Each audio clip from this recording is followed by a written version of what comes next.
Dhe ai I cili këto net I harxhon, pra e kalon kohën me fjalë apo vepra pa vlerë, ai humb shumë. Pse? Ati I cili nuk I falen gjunahet në muajin e Ramazanit, kur do t'i falen?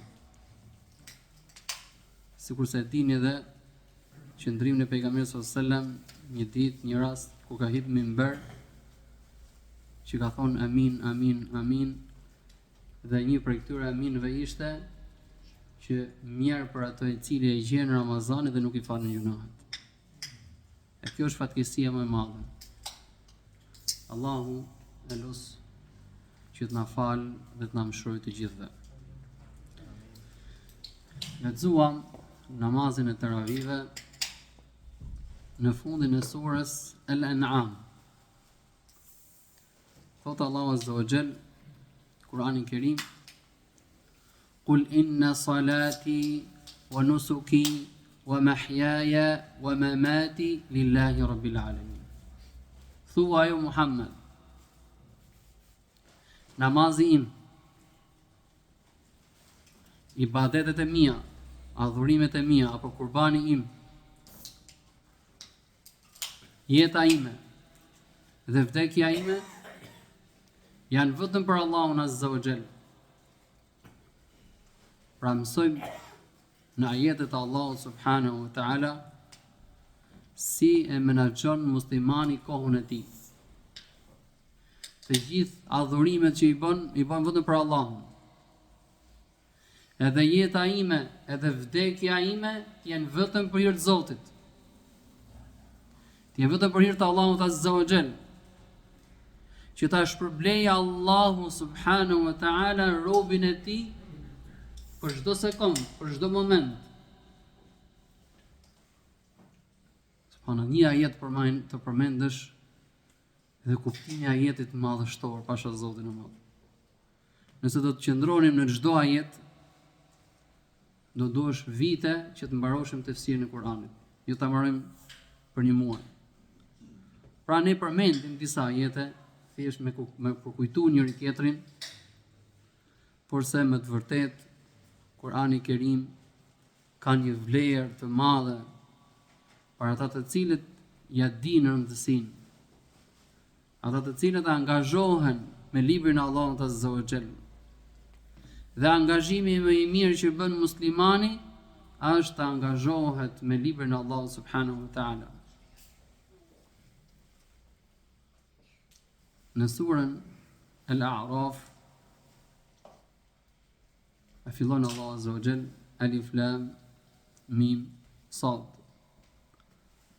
Janë shkronja pra të cilët nuk lexohen kur lexohet Kurani, Alif Lam Mim Sad, po thuhet Alif Lam Mim Sad. Po pse më hoqë kështu?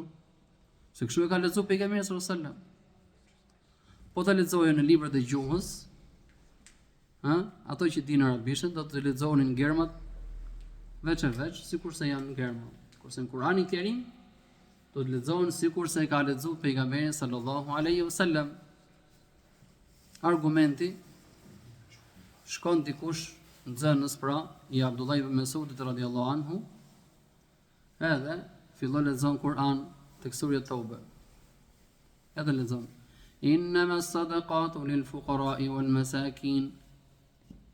Ndaloi thot Abdullah ibn Mesud radhiyallahu anhu. Thot ma hakadha aqra'ani Rasulullah. Nuk ma ka lexuar pejgamberi sallallahu alaihi wasallam Kur'anin kështu. Pra shif si e ka ndërruajt sahabët Kur'anin. Nuk ka thonë, po mirë, po lexon, tamam po lexon. Jo.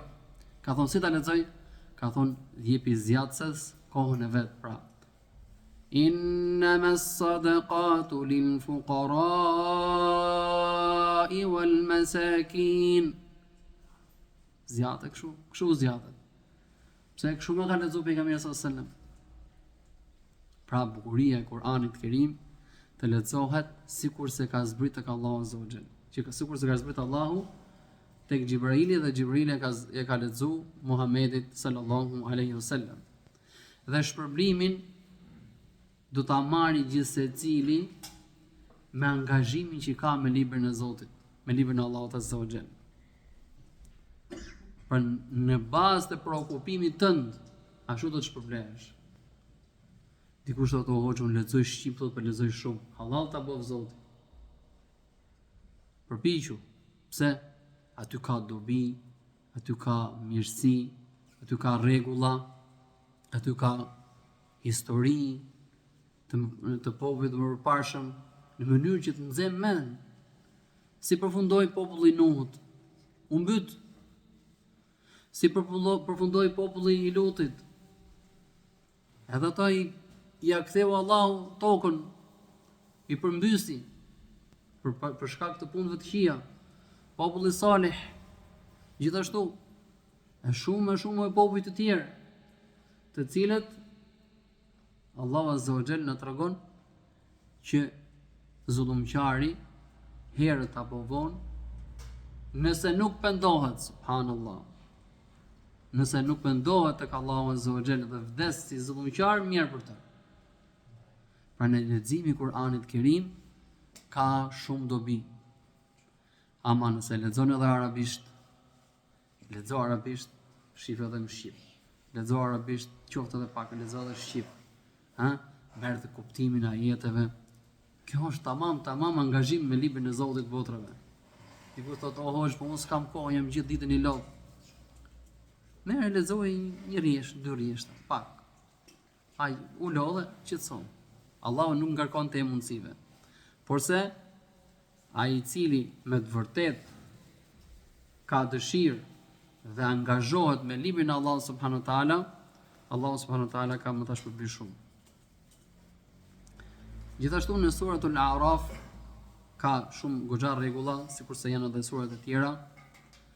Përmendet që Allahu subhanahu wa taala thot, unë kam kriju njeriu Ademin alayhis salam dhe i urdhëroi Allahu me lajket që t'i bëjnë sejdë të kujt? Ademit. Tani pse do të më bëj sejdë Ademit? Ne thonë të bëj sejdë Allahut.